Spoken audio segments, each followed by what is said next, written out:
The job of an entrepreneur is not to do the job, it's to create the job. That's our job. So if you're a therapist and you love doing therapy, by all means, sustain that. If you want to build something of perhaps even greater impact, maybe you can serve even more people, then we have to employ people. But then your job is transitioned to building jobs for them. And the reward when you build jobs for people, AKA grow our economy, is profit. Welcome to the Money Skills for Therapists podcast, where we answer this question: how can therapists and health practitioners go from money shame and confusion to feeling calm and confident about their finances and get money really working for them in both their private practice and their lives? I'm your host, Lindsay Bonham, therapist turned money coach and creator of the course Money Skills for Therapists. Hello, and welcome back to the podcast. Today's guest is the one and only Mike Michalowicz, creator of Profit First. I tried to keep my geeking out to a minimum and my fangirling to a minimum. I feel like I succeeded. You can let me know. Today, Mike and I talk about some of the biggest conceptions around Profit First that he still sees coming up 11 years after he wrote the book. We talk about what profit actually means, like what is profit? And we talk about some of the black and white dichotomous thinking that can come up around profit and people and moving out of that simplistic thinking around profit and what it is. We talk about the importance of profit specifically for folks who are doing therapy work, healing work, helping work, why we especially need profit and the cost that happens when our businesses are not profitable, when we're under financial stress. And we talk about some of the changes that he's seen in the small business landscape since he wrote the book and what we need to be more thoughtful about now when it comes to Profit First. Here is my conversation with Mike Michalowicz.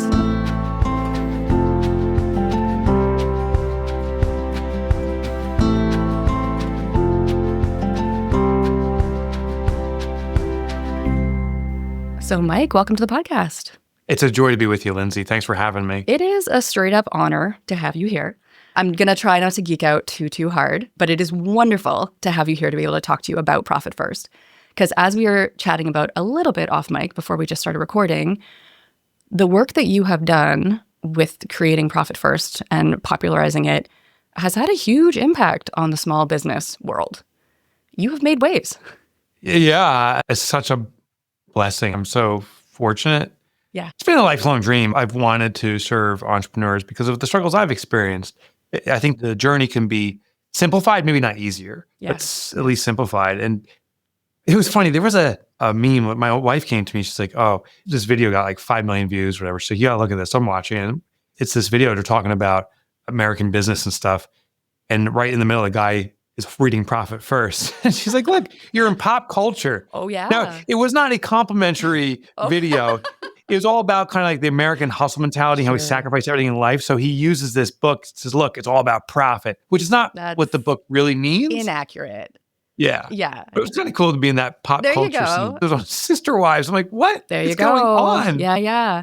Okay, so you've made it onto TV. You've got... It has. Yeah, it has. And I've heard sometimes the phrase, like, if you have haters, then you know you've made it. So people... It's true. It's popular enough that people misunderstand it, right? Which says a lot. So I wanted to start with this, actually, is what do you find are the biggest misconceptions that folks have about Profit First?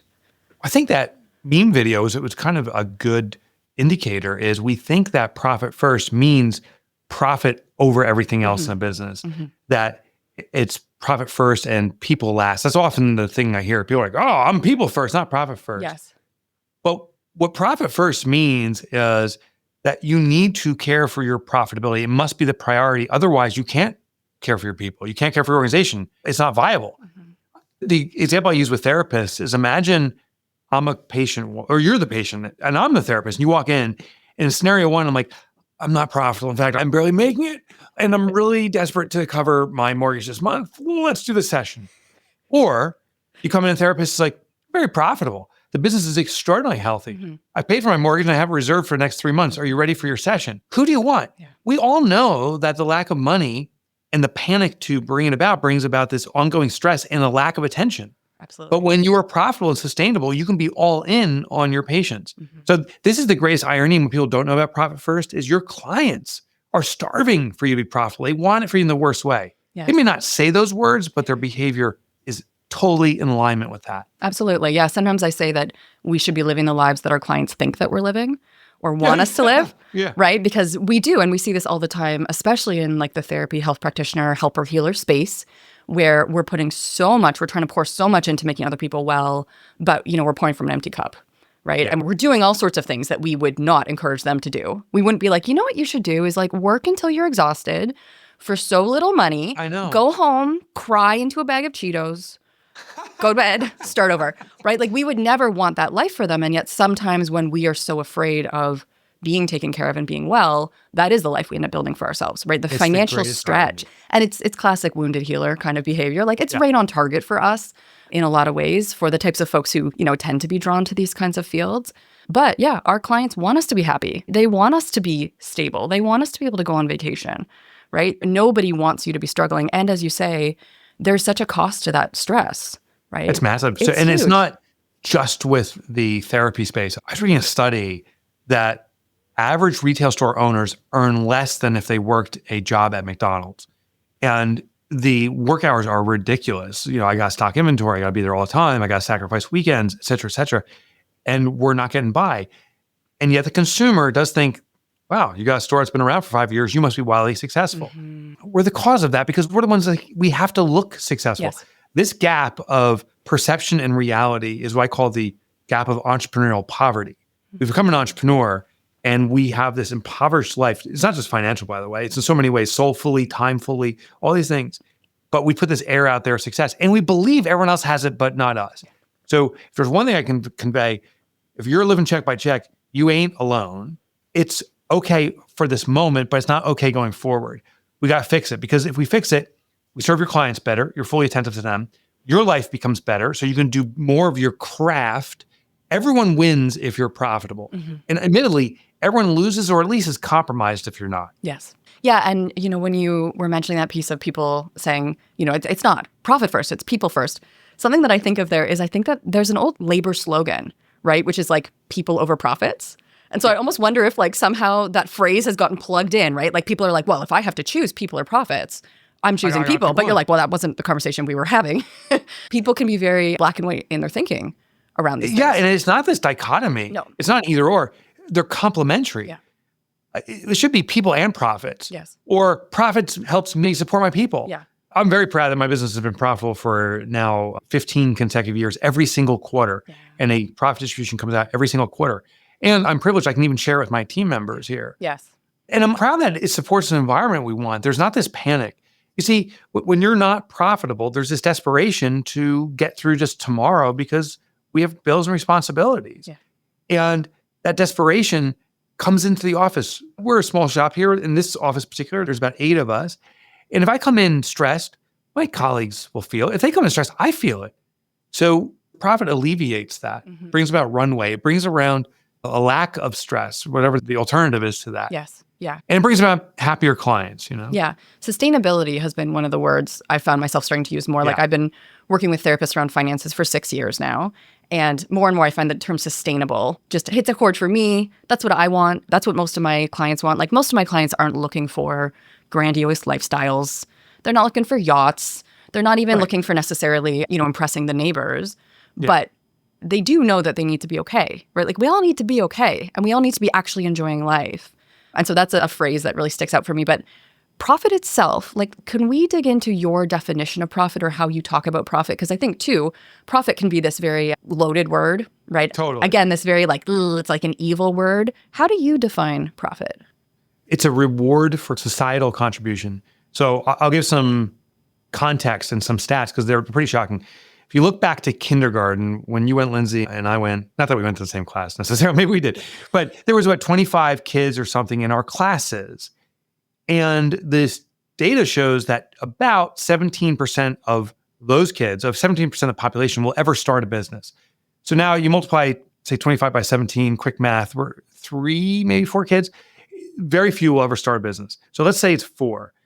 Of that 17%, only 20% do it sustainably, meaning that they're beyond, your exact word, beyond check-to-check survival for 5 years or longer, and that they're contributing by offering employment, part-time, contractors, hiring vendors, that's all employment. Well, 20% times 17% is 3%. So if you look at kindergarten, I was 25 kids, 3%, that's one.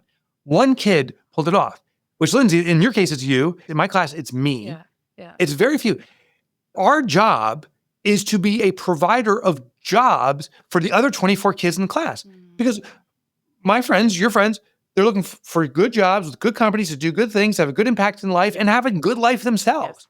So I have a little kind of quippy saying that the job of an entrepreneur is not to do the job, it's to create the job. That's our job. Right. So if you're a therapist and you love doing therapy, by all means, sustain that. But we do have to make a choice. Are we building a business or building a vocation or a job? Yeah. If you're building a job for yourself, continue the path. If you want to build something of perhaps even greater impact, meaning you can serve even more people, then we have to employ people. But then your job is transitioned to building jobs for them. And the reward when you build jobs for people, AKA grow our economy, is profit. It's the thank you pass for what you're doing for our society. Right. So yeah, some of these CEOs make way too much money, or these business owners. I understand, I get it. But also look at all the jobs I've cascaded out of the worksheet or he has done. It's pretty extraordinary. So maybe some people have deference to how much they make, but I would argue they and you and we deserve something for contribution. And that's what profit is. Yeah, and that's a great definition. And that's a great point about the rarity of entrepreneurship and the rarity of successful entrepreneurship too. I think too, for some folks who are achievers, they're used to getting stuff done. Like I think about my group practice owners that I work with.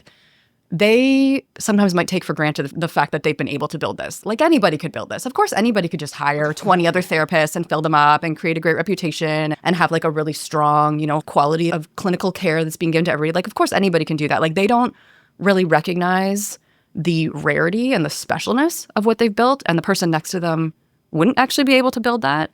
But I do think with therapists especially, we do tend to underplay our gifts or our accomplishments and forget that like, no, actually your neighbor down the street couldn't have started this private practice.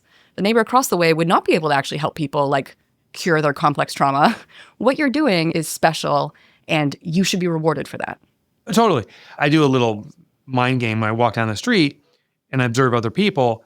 I ask myself, what's likely their vocation? And just the way that people carry themselves or dress or something, it's like, oh, they're probably doing this and that. It's rarely I say, oh, that they're clearly an entrepreneur. And then when I do a more formal survey and ask people, oh, what do you do? Just at a cocktail party that I've never been to before, meeting people. It's the rarity. Someone's like, I own a business. It's typically a vocation of some sort. And so it really is rare what we do.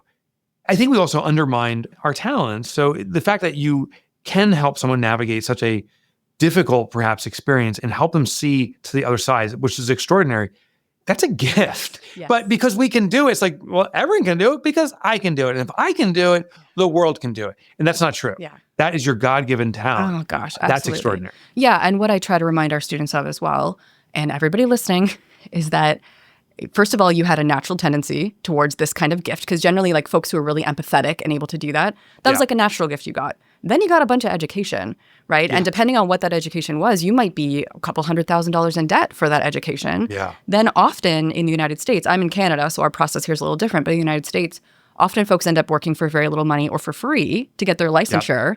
And then you start practicing. And then at that point, you think that you should be giving things away for free and there shouldn't be any more money, and then we move into a self-sacrificing place. It's like, no, you have just invested so much into yourself. You have so much to offer. There's a saying, when you have a family, you always want to have a doctor, a lawyer in your family, and a therapist. Mm-hmm. One of my colleagues here is studying to be a therapist. Her name is Jenna. She's been working on it for about 2 years now. And she goes, as I'm pursuing it, she goes, you wouldn't believe how many people in my family like, oh, I got to tell you something, right? Yes. And she gets this. So as a therapist, you are really in a privileged position. Like you're something that every family wants. And if it's not my family, I am going to seek it out. Yes. So I also understand the cost of that, because that means even though it's a business, it is a 24-hour job. Yeah. You never know when that call is coming from a patient or not. Yes. And I think too, something that I've reflected on over the years is also because often people were being therapists before they were a therapist. Then it's weird to think that you should get paid well for being a therapist and maybe even have profit, because you're like, but I've been doing this since I was 8. Now, like, I'm supposed to want you to pay me $200 an hour for it. Like, I've always given this away for free. So there's a lot of specific barriers, I think, that in the helping professions, that we have to overcome to get to that point of realizing I need profit in my business. Yes. And I'll give you a little tip. When it comes to paying, People are only as vested in the outcome as they are invested in the service. So if you provide services for free, I'll see it as valueless. Maybe I appreciate what we're doing, but if I don't show up or I miss an appointment, what do I care? Hey, it doesn't cost anything anyway. But if I put $200 into a session, that's real money. Now I'm acutely listening to what feedback you give me. The conversation matters deeply to me, and the output matters. It's ironic. The more your customer, client, or patient pays, the more they'll participate. So we actually have a duty, a responsibility to charge a premium. Fair, I'm not saying gouge by any stretch, but charge a premium to ensure the engagement of the patient in the first place. Mm-hmm. Right, they have to buy in, literally. Yeah. You need skin in the game. And for folks listening, who I know their minds might be going to but what about people who don't have a lot of money? It can be proportional, right, to what somebody's earning. Like somebody doesn't need to pay you $500 an hour to be invested in therapy, but there is a literal investment that happens when folks pay you a meaningful amount of money for your services. Yeah. It's not trivial at that point. No, it can't be trivial. It cannot be trivial. Yeah. My mother-in-law is a therapist in Hawaii, and she works with some individuals that are in a, we'll say, impoverished position. And what she does is say, listen, I'm not going to charge you a fee, but you must contribute back societally. So they volunteer time at a local food shelter. That's the contribution. And it's measured and tracked. And she says, okay, you've made that effort. It's helping society. Yeah. Secondly, they still made an investment and they link it to her because they have to do that work in order to get the therapy. And it's been a huge win-win. I have never heard of that for a therapist. Oh, really? That is such a creative way of compensation. Yeah. I mean, I've heard all sorts of creative ways because therapists are endlessly creative. I've heard of all sorts of ways that folks come up with different sliding scale points and you do that too. Yeah, you pay me per hour, what you get paid per hour, whatever you make in thousands a year, that's your hourly fee. I've heard all sorts of things. But yeah, that's interesting to actually ask somebody to exchange their time and contribute to the community. It's you're investing and contributing to them and then they're turning around and contributing to the community. That's an interesting model. So I am curious, having done this work now, you first published Profit First in 2014. So it's been a minute at this point, 11 years. What have you noticed has changed in the small business landscape over the time that you've been doing this work? Well, inflation is one. So the numbers always go up, but it seems to all go up while unevenly. It kind of evens out the next plateau and it'll be there for a period of time. So Profit First seems to be even more imperative to get it done right because all the costs of doing it wrong are just bigger. Right. So that's one. Yeah. The second thing is with automation, the rise of AI and so forth, there's a lot of tools to help see you along. But what's interesting, we have about 1 million, maybe a little bit over, it's 1.1 million businesses globally that deploy Profit First. Mm-hmm. The ones who deviate from the core system struggle the most. So even though there's these AI tools, these amazing spreadsheets you can create or download, they're not intercepting your natural behavior. So this is not a therapy term. I made it up. I call it behavioral intercept. So I don't even know if that's a clinical term, but it's good. I don't think it is. So here's what behavioral intercept is. I look at a pattern I have and I insert something in that pattern to either disrupt it or channel it to an outcome I want. So the example is for exercise. I wanted to exercise regularly. This was about 10, 15 years ago now. I said, I got to commit to this. I tried to use willpower. No shocker. It doesn't work. I started putting my gym shoes on top of the toilet seat. So when I woke up in the morning, I couldn't use the bathroom without grabbing my sneakers. That's what I call behavioral intercept. Well, for our finances, the vast majority of therapists I've met manage their numbers at their bank. And the accountant or bookkeeper is saying, don't do that. You got to balance your books. Your bank is not the place to go. And I'm telling you, if that's you're walking to the bathroom in the morning, that's what you have to do. Yeah. But we have to intercept it there. So we set up the accounts at the bank. So it's ironic as things have changed and there's more of this technology, people are abandoning the sneakers on the toilet seat and saying, I'll leave them in the closet because that's where I should store them. But if you don't go in the closet naturally and deliberately, you're not going to have access to that tool. So that's the irony is the basics still work. Set this up at your bank. Have multiple accounts. As money flows in, carve it up. Pre-allocate to its intended use before you spend it and you'll have clarity. Don't rely on something that you don't likely use. It may be more sophisticated and interesting and really razzle dazzle, but if you're not seeing it every day by default, you're just not going to see it. Yeah. Yeah. And something that I always describe to students when they're contemplating, should I play with Profit First? Do I do another budgeting method? Is Profit First is so tangible. The system that you have developed is so tangible. There's a physicality to it. Often when I'm talking about managing money in general, but also about Profit First, I do this moving your body motion. You have to do it. Because sometimes therapists too, because of it not necessarily being what we love. Most therapists don't also love math. The Venn diagram overlap is Right, I small. get it. It exists. I'm in there. I've met other people who are in there, but mostly this is not where our happy place is.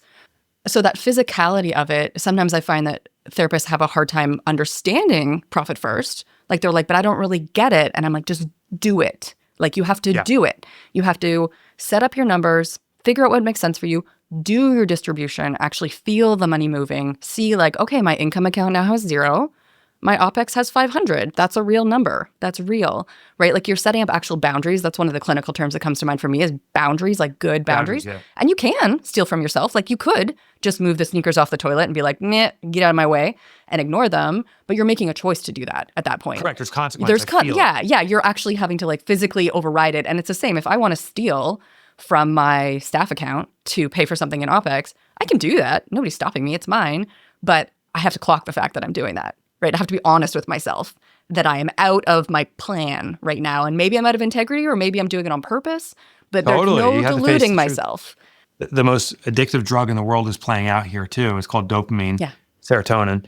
And so it's a little squirt that comes from our brain when we do these motions. So dopamine is the anticipatory drug. Every time you log into your bank account, once you do this transfer to profit, perhaps for the first time you see a cash profit accumulating. Next time you log in your bank account, dopamine, it's like you're about to do the transfer. It's like, yes. And so it starts building that muscle. So profit first is by design. I made it to be a repeated process. Most businesses do it once a week. You can do it semi-monthly too, but once a week does actually seem to be the optimal rhythm. And admittedly, most people ogle every day. So we log in to say, well, how does that profit account look? And then maybe once a week we do the transfers. All of that's amazing because it's all dopamine, serotonin, all the neural pathways start building. Right. And so repeat this process. The other thing that's beautiful is it doesn't matter if you're doing it with dollars or tens of dollars or hundreds or thousands, as long as you get started. So when you do that first transfer and you see perhaps it's a small amount, $1 in your profit account, it's like, whoa, I never had profit allocated before. That's pretty cool. The next day it's $3 or $4 and then it goes to 15. And that building momentum is amazing. I also designed the system that when you withdraw the profit to reward yourself, that never, ever will deplete the entirety of the account. There's always something there. So the day you have your first dollar profit, there'll always be a portion left because you're always halving what's remaining in that account. And you're always contributing to it too, but you're always halving it, which means you'll always have a profit distribution every quarter. Hopefully always going up, sometimes going down, but never depleted. Yeah. It's a brilliant design. And I do remember in the book you talking about your mom having those cash envelopes, as being the basis for it. I am curious, how did you actually come up with this system? Like, was it something organically that you started to build in your own business?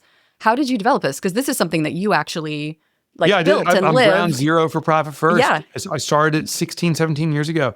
And part of it was my mom used the envelope system. Part of it was, I remember we used to go to our church locally and this concept of tithing and contributing, pay first. I remember the hiding money away, the old cookies in the jar syndrome. If you keep them on the counter, it gets consumed. If you hide it, you don't. And so what happened is, of my own desperation, honestly, I was trying to run it the way you're supposed to run it through an accounting system and all these different things, and it wasn't working.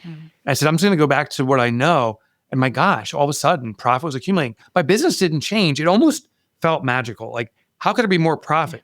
Well, I was just running the business more appropriately. I started understanding where the money was flowing and not spending money superfluously. And that's how I developed a system. It was through trials and tribulations for about 3 years before I started documenting a story for the Wall Street Journal. I wrote the article. It took off. And I said, I got to write a book about this. And that's how the book came about. Clarity is immensely powerful. Like just seeing it. And I think that in so many ways too, it can feel like magic because you're making better decisions without having to use all of the cognitive willpower that it would have taken before to look at a bank account full of money and be like, okay, there's 20,000 there, but I think 12 is for taxes. Yeah, right. See, I think, And I think like rent is coming out next week. So I need to think about that. Like there's so much fuzziness. And I find too, especially for the types of folks who listen to this podcast and like the therapists and health practitioners that I work with who are so used to being so competent that having fuzziness around money can really undermine your confidence. And, you just end up feeling like totally clueless and overwhelmed. And so you could still have $20,000, but feel like you have nothing because you don't know if it's yours. That's right. Whereas just allocating it, so you're like, this much is taxes, this much is operating expenses. I'm covered for all of next month. I don't have to worry about that. This much is my paycheck is so powerful, even though it's the exact same amount of money. Totally. There's a thing called the primacy effect where we put great significance in the first thought and less in the subsequent thoughts. I'm just finishing up a personal finance book. And so in here, I talk about an experiment. $1,000 is deposited into your account. You need to buy a new television. It's $500. Can you afford it? Well, the answer is, yeah, I got $1,000, it's $500. I say, the next thing is rent is due at $750. Can you afford it? And you're like, I can't. But I say, scenario two, $1,000 comes in, $750 is allocated toward your rent automatically. $250 is available for spending on whatever you want. A TV for $500 is what you need. Can you buy it? And it's like, obviously, no. Yeah. So to your point, it removes that cognitive load. But without that, whatever our next urgent feel is, we think all the money is available for that purpose and blow it. And then rent comes due and we're in real trouble. Yeah, I mean, behavioral economics is a big part of all of this, right? Like once you start to understand those kinds of behaviors, these things that can feel so personal and also for so many of us can be kind of shameful of like, oh my God, I'm so bad at money, I'm a mess. Once we start to understand those kinds of mechanisms, we can work with them, right? Like then we have somewhere to go. I'm very excited to hear you're writing a personal finance book, by the way. Thank you. And Mike, thank you so much for joining me today. I really appreciate it. For folks who want to get further into Profit First, want to learn more about you and basically, can I call it the Profit First universe? Is that fair? Yeah, sure. I love that. They can go to my website. So my name is Mike Michalowicz, MikeMichalowicz.com, but the shortcut is Mike Motorbike. So anyone listening, in their car or whatever right now, go to MikeMotorbike.com. Mm-hmm. It's easier to remember and you'll find all my resources there, plus the books. That's a good shortcut. Easier than Michalowicz. Yeah, by far. Still alliterative, so we like it. It's still alliterative. Yeah. Mike Motorbike. Yeah. Wonderful. Thank you so much, Mike, for joining me today. It's a pleasure.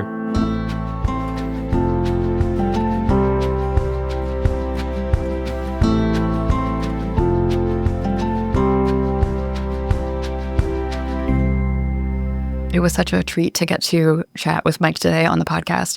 And something that stuck out to me that I don't remember him talking about in the book Profit First is about that emotional load that comes when money's not working for us in our small businesses and in the therapy and health practitioner space, how we're going to end up inevitably bringing that into relationship with our clients. That stress, maybe a little bit of desperation is going to be there in the relationship because that's what we're carrying with us. And so the cost of not having money, not having a business that is working for you isn't just a financial cost, right? And we know this, it's an emotional cost. There's so much that is painful about our businesses not working. So fun to talk with Mike today. So interesting to see my own language and thinking about Profit First, which I've been having this conversation with students for the last 6 years to be able to have a conversation using some of that language with the person whose brain it actually came from. I feel like Mike also has a great illustration here of what can happen when you've just figured something out for yourself and you turn around and teach it. I know therapists and health practitioners, as he said, we tend to undervalue what we know, but this is a system that he developed organically through his work. And in the work that we do, we've often solved certain problems for ourselves, or we do have specific expertise on things and we're often scared to teach and speak up. But when we do, like Mike Michalowicz, we can have a big impact and change the way that people think about a certain thing. And Mike has certainly had a huge impact in how small business owners think about their business finances. And I know it's been a tremendous positive impact in my own business and in the businesses of so many folks that I teach. We do teach Profit First in Money Skills for Therapists in my signature course. Not till later. We don't start with budgeting. We get into budgeting later. But Profit First is something that I suggest most therapists at least try. Just try Profit First, because those pieces that Mike and I were talking about today about the tangibility and the clarity that you get, it's really hard to get from any other budgeting method, truly. And I find most people benefit for at least spending some time using Profit First and feeling what it feels like to physically move their money around and have that clarity. So I so appreciate Mike joining me today for this conversation.